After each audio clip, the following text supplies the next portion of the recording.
Hi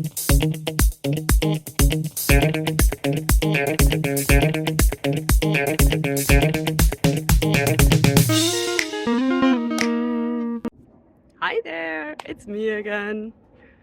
So you all probably recognize the plant that's behind me, right? So the question today is, what will happen if I touch it? Although that one is too easy, right? So let's look at another question that might be a little bit more interesting.